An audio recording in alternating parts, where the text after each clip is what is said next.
Bonjour et bienvenue dans le podcast Audarise, le podcast qui permet de t'élever avec audace. Je suis Stéphanie, coach certifiée spécialisée en leadership. Ma mission, que tu développes ta confiance en passant à l'action et en t'affirmant pour faire passer ta vie professionnelle au niveau supérieur. Entrepreneur depuis 15 ans, j'ai dû me challenger et je te parlerai ici de leadership au féminin, de mindset, d'audace, de communication positive et de réussite. Allez, installe-toi confortablement. C'est parti. Les gens sont méchants. La vie est dure. L'argent est sale. Je ne suis pas assez bien et je ne serai jamais assez. Est-ce que tu as remarqué comme les croyances conditionnent notre quotidien ? Plus on croit à quelque chose, plus on le voit. Typiquement, en ce moment, moi j'ai envie de changer de voiture et comme il y a un modèle en particulier qui m'intéresse, tout à coup, je le vois partout. Je suis sûre que ça te fait pareil. Pour nos croyances, ou les petites voix qu'on a dans la tête, c'est exactement la même chose. Plus on croit à quelque chose, plus on se le répète et plus ça nous arrive. Allons ensemble démêler tout ça. Bienvenue dans l'épisode 9. Aujourd'hui, je te parle de ces croyances qui te limitent et t'empoisonnent la vie. Alors, comment ? Ce sur quoi je porte mon attention se développe. En d'autres termes, plus tu vas croire à quelque chose, plus tu vas te le répéter les mêmes phrases, plus tu vas voir ces choses, ces événements, ces personnes qui vont venir valider ce que tu penses et ce que tu ressens. En fait, les croyances, c'est un cercle vicieux ou un cercle vertueux qui va s'installer.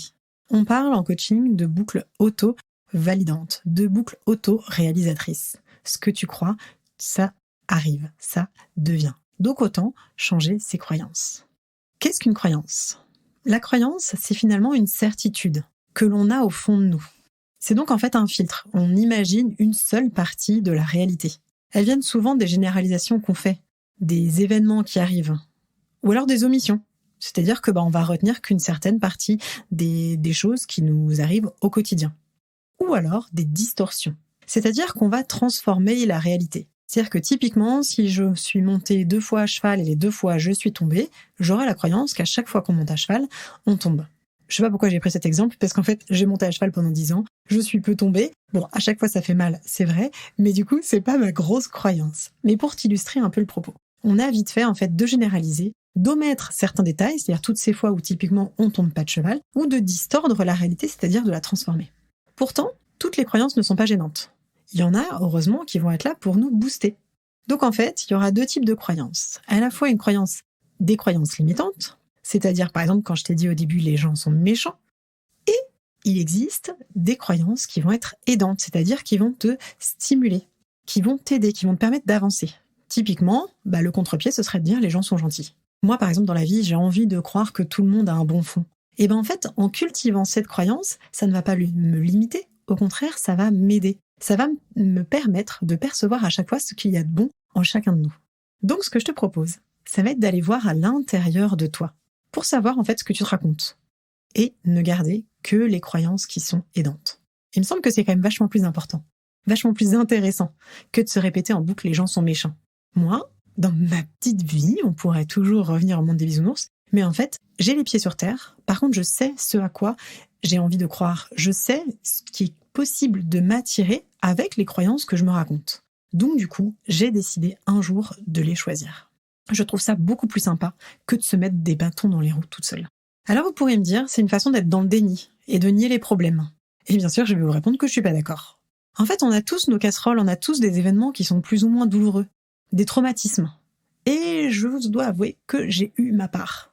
Quand j'en discutais avec des copines, j'avais l'impression à un moment qu'il m'en arrivait tellement que j'avais fait un petit état des lieux en disant quels sont les gros trucs qui te sont arrivés. Et en moyenne, ce qui ressortait dans la petite quarantaine dans laquelle nous sommes actuellement, mes amis et moi, et même les personnes que j'accompagne, on dirait qu'il y avait 2 gros traumas dans la vie, à différents degrés, parce que chacun va vivre les expériences du quotidien différemment. Je pense, au bas mot, en être à bien, c'est tout vite. Mais bref, passons, c'est pas le sujet principal. En fait, ce que je vais te dire en illustrant ça, c'est que les casseroles que j'ai décidé d'en faire quelque chose. Si on choisit pas les événements qui nous arrivent, on peut choisir la façon qu'on a d'y réagir. Donc du coup, soit je m'enferme en me disant effectivement la vie est dure, franchement le sort s'acharne, ou alors je décide d'en faire quelque chose. Donc du coup, il y a plusieurs choses. À la fois choisir nos pensées et ce qu'on a envie de retenir, mais c'est aussi décider de son mode de fonctionnement. Parce qu'en fait, la croyance, c'est quand même quelque chose qui structure. C'est pas que du mauvais. Comme je te disais, elles peuvent être aidantes ou limitantes. Et en fait, les croyances limitantes sont aussi celles que tu as mises en place à un moment comme un système de protection. On met aussi en place des croyances pour survivre, pour dépasser un événement. Elles sont là en fait pour nous rassurer, pour nous apporter une forme de stabilité. Parce qu'on a tous besoin de repères, même négatifs. Le sentiment de protection, parfois, est trop grand. Ça, c'est la bonne nouvelle. En fait, ton cerveau, tes hormones sont là pour te protéger, pour faire ce qu'il y a de meilleur pour toi. Là où ça devient gênant, et là où ça va justement finir par te limiter, c'est quand l'événement est terminé, mais qu'on reste coincé dans nos schémas, dans nos réflexes, en continuant d'agir comme si la situation négative ou le traumatisme persistait. Comme si un événement isolé, quand bien même c'est un énorme traumatisme, ça allait se répéter. Tu vois, pour te parler de quelque chose qui m'est arrivé, ou plutôt qui est arrivé à ma fille de 2 ans, elle a survécu, entre guillemets, je ne sais jamais comment le formuler. En fait, elle s'est noyée. Je l'ai retrouvée inconsciente dans la piscine. Aujourd'hui, elle va bien. Je ne veux pas t'alarmer. Mais tu vois, à un moment, au départ, pour moi, pour elle, on avait décidé que la piscine, c'était dangereux. Moi, j'ai fait 10 ans de natation. Là, dans ma famille, tout le monde en a fait beaucoup. La natation, la piscine, l'eau, c'est pas quelque chose de dangereux. Mais à un moment, on avait créé une croyance autour de ça. Mais heureusement, aujourd'hui, elle a 7 ans. Elle sait nager depuis qu'elle a 4 ans. Il a fallu dépasser cette croyance. Mais tu vois, à un moment, cet événement a été tellement fort, tellement violent pour nous, qu'en fait, effectivement, l'eau rimait avec danger. Et il a fallu déconstruire cette croyance. Et c'était étape par étape qu'on déconstruit une croyance. C'est un peu le même principe, tu vois, quand tu te fais une entorse. Admettons, tu portes une attelle, t'as peur de la retirer, t'as de l'appréhension, etc. Tu sens que c'est fragile. Soit tu fais de la rééducation et tu te rends compte qu'en fait, tu ne vas pas te recasser la cheville tout de suite, ou alors, tu gardes ton attelle à vie. Tu décides de la garder au cas où. Et bien, toute ta vie, tu seras ralenti. Toute ta vie, tu vas boiter, alors que le corps a une capacité d'auto-guérison, ton corps et donc du coup ton cerveau, mais du coup, tu n'en auras pas conscience. Donc, tu vas marcher un petit peu, mais tu pourras plus courir. La croyance, elle te limite quand elle n'est plus bonne à garder. On choisit pas ce qui nous arrive, on choisit comment on réagit. Et c'est là que tu as un pouvoir personnel immense, une capacité énorme de voir les choses sous un autre angle. C'est pour ça que c'est une part aussi énorme dans les accompagnements que je propose, parce que souvent, on tourne en boucle, un peu comme le hamster dans sa cage. On se répète en boucle les mêmes choses depuis tellement d'années que c'est devenu notre réalité. En coaching, en fait, on permet, ce que je dis souvent, c'est on fait un pas de côté. C'est-à-dire qu'on voit les choses sous un autre angle. Et si finalement, c'était pas exactement ça? Ce que ça va nécessiter, par contre, ça va être de trouver des appuis stables, des certitudes. Parce que comme je te disais, tes croyances, elles vont te structurer. Bonne ou mauvaise, elles te structurent. Mais tu peux travailler sur tes ancrages, sur ta confiance, et du coup, pouvoir rebondir. Alors, comment on change ou comment on évolue, comment on va aller ramollir, entre guillemets, ses croyances? Comme je te l'ai déjà dit, ton cerveau, il veut ton bien-être. Il aime ce qu'il connaît, donc il va entretenir ce qui est confortable pour lui. Quand tu as une phrase en tête, plus ça va aller, plus tu vas voir ce qui est en lien avec cette phrase. Comme je te disais, si tu retiens que l'eau est dangereuse, tu vas voir tous ces moments où effectivement il y a un enfant qui boit la tasse, un enfant qui oublie de mettre ses brassards, etc. Mais tu peux décider, du coup, de faire autre chose. L'astuce, en fait, pour déjouer cette croyance, c'est de trouver les contre-exemples. Je vais rester sur l'exemple de la piscine parce que c'était un événement quand même très marquant pour nous. Mais en fait, soit je décide de me dire, ok, tout ce que je pense de l'eau depuis plus de 30 ans, en fait, se résume à cet épisode, ou alors je me souviens qu'en fait, elle a déjà passé jusqu'à 2 ans dans l'eau sans problème. Sa sœur, qui à ce moment-là avait 5 ans, sait nager. Depuis qu'elle a 3 ans, tout va bien. Donc, c'est trouver les contre-exemples qui vont aller, du coup, diminuer ta croyance initiale, te prouver que tu as tort de penser ça. Et là, ça va te permettre de changer les choses. Bien sûr, c'est une décision à prendre. Parce que c'est un nouvel apprentissage, une nouvelle façon de voir les choses. Et tu peux décider de créer ta nouvelle réalité.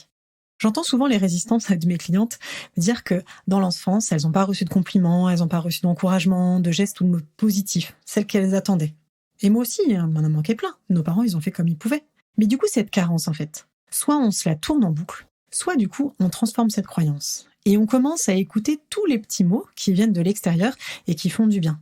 Je t'en parlais dans l'épisode précédent sur le syndrome de la bonne élève, où je te disais justement que pour changer ça, tu peux réfléchir à quelle valeur j'ai, à entendre aussi tous ces mots qui t'ont tant manqué tous ces compliments, tous ces encouragements. Entendre chaque petite chose va changer ta réalité. Tu peux te donner ce qui t'a manqué. Tu peux bien te parler. Tu peux décider de voir tes réussites pour changer tes croyances. En restant dans le passé, avec tes croyances limitantes, tu vas rester en fait dans un statut de victime. Et alors là, autant te dire que c'est loin d'être confortable. C'est en te tournant sur comment je sors de cette situation et en prenant la décision d'agir que tu vas pouvoir changer ça, que tu vas pouvoir être actrice de ta vie. Et puis il y a une autre partie aussi qui est importante, c'est le choix que fait le cerveau. Je te disais que dans les croyances, il y avait une partie d'omission ou de distorsion de la réalité. Je sais pas si tu as remarqué, mais souvent quand tu vas en soirée avec des copains, bon, je suis plutôt épicurienne, je sors pas mal, j'adore les petits restos sympas. Et en fait, j'ai remarqué que chacun choisit ce qu'il retient. Que ce soit un souvenir de l'enfance ou que ce soit dans cette soirée. Il y en a un qui va me dire « Oh, l'ambiance était un petit peu nulle, j'étais déçue par rapport à la dernière fois. » Ou l'autre « Ah, t'as vu, il y avait plein de nouvelles personnes, c'était chouette. » Donc en fait, tu peux choisir. Et tu vas souvent choisir ce qui a une charge émotionnelle forte, aussi bien en positif qu'en négatif. Donc pose-toi la question à chaque fois de te dire « Est-ce que c'est possible que tu aies retenu ce qui t'a contrarié plus que ce qui a été positif ?» En fait, l'objectif de tout ça, c'est de se dire « Tout est une question de perspective et de comment tu vois les choses. » Il y a un petit test que j'aime bien faire qui ramène au présent.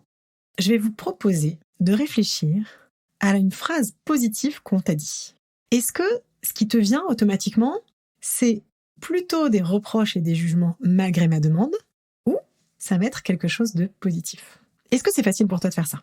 Si c'est possible de te souvenir de quelque chose de positif, tu vois, tu vas commencer à entraîner ton cerveau. Si c'est difficile pour l'instant, c'est pas grave. En fait, mais tu vas plus facilement retenir le négatif, ce qui n'est pas une fatalité, juste tu peux décider au fur et à mesure d'entraîner ton cerveau. Il faut vraiment que tu imagines en fait ça comme un petit coaching sportif. En fait, sur le cerveau, c'est un muscle, il faut le faire bosser. Donc soit tu décides de retenir le négatif, parce que la charge émotionnelle est plus forte, ou de retenir le positif, les sourires que ça te met sur les lèvres, l'émotion du moment. Mais ça reste une question de choix. Moi, un jour, j'ai décidé de changer ma façon de voir, de changer ma façon de faire. J'ai mis, ce que je dis souvent, des belles lunettes roses. Et j'ai commencé à noter tout ce qui était positif dans ma vie. Aussi bien mes réussites, et là tu pourrais te dire, j'ai chopé la grosse tête, mais en fait c'était même les choses anodines. Quand je faisais un gâteau au chocolat et qu'on me disait qu'il était super bon, parce que j'en fais un sans gluten, j'avoue, il est top, et ben en fait, ça me faisait plaisir. J'ai décidé de retenir ces mots gentils, les choses ou les personnes qui m'inspiraient. Et comme un aimant, j'en ai eu de plus en plus. Parce qu'en fait, c'est vraiment en changeant sa vision du monde, ce sur quoi on porte son attention, que notre monde y change. En voyant le positif, les croyances limitantes se transforment avec nous. Je te demande pas de me croire, je te demande de tester. En fait, plus tu vas croire en toi, et plus tu vas remettre de la perspective, plus les choses vont évoluer. Plus tes actions ou tes choix seront pris sous un autre angle. C'est ça en fait l'évolution. Est-ce que tu connais l'adage « je vois ce que je crois ». Cette phrase, je la trouve hyper puissante, parce que tu peux créer ta réalité maintenant. Il ne s'agit pas d'être dans une vision utopiste du monde, mais bien de choisir en fait où tu portes ton attention. La question centrale avec laquelle je voudrais que tu repartes, c'est est-ce que ça me rend heureuse d'entretenir cette pensée? Si c'est oui, tu peux la garder. Si c'est non, comment peux-tu la changer? Comment peux-tu trouver des contre-exemples? Combien as-tu de contre-exemples? T'as peur de demander une augmentation? Rappelle-toi autour les personnes qui en ont déjà eu, qui ont osé et pour qui ça a fonctionné. Tu n'es pas sûr de voir ta valeur? Liste, vois tous tes succès. Tu as peur de parler en public? Rappelle-toi toutes les fois où tu l'as déjà fait, même dans ton cercle privé. Tu penses que la vie est dure? Note tout ce que tu fais facilement, sans même t'en rendre compte dans une journée.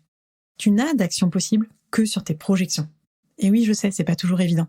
C'est comme un sport. Ça va demander de la persévérance, de l'entraînement au départ, mais je t'assure que tu en seras gagnante. Tu vas pouvoir décupler ton potentiel. Parce que je sais, je le vois tous les jours, tu as déjà tout en toi. Il te suffit juste d'y croire. Donc si cette démarche t'intéresse, commence là tout de suite. Si tu as du mal à le faire toute seule, le coaching est fait pour ça. C'est à la fois un accompagnement individuel, mais moi ce que j'aime particulièrement, c'est l'accompagnement de groupe. Parce qu'en fait, les unes les autres, on s'inspire, on se booste en confiance. Ça permet à la fois de s'affirmer avec assurance et de prendre des engagements vis-à-vis des autres pour passer à l'action. En fait, ce qui est hyper intéressant dans la notion de groupe, c'est que tu te rends compte aussi que les autres vivent la même chose que toi. que tes croyances, quand tu te sens isolé, finalement, beaucoup de personnes les ont. Et comme tu vois des femmes qui t'inspirent et qui pensent des choses négatives sur elles, ça te remet de la perspective. C'est pour ça aujourd'hui que j'organise des coachings de groupe et que j'adore ça.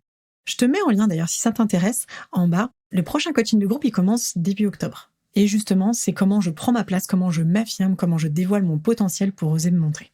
Bref, pour finir, aujourd'hui, demande-toi quelles croyances limitantes tu as besoin de déconstruire pour une vie plus légère, plus joyeuse. Et du coup, pour avoir plus de réussite à la fois dans ta vie pro et dans ta vie perso. Note ces croyances ou cette croyance pour changer de spectre.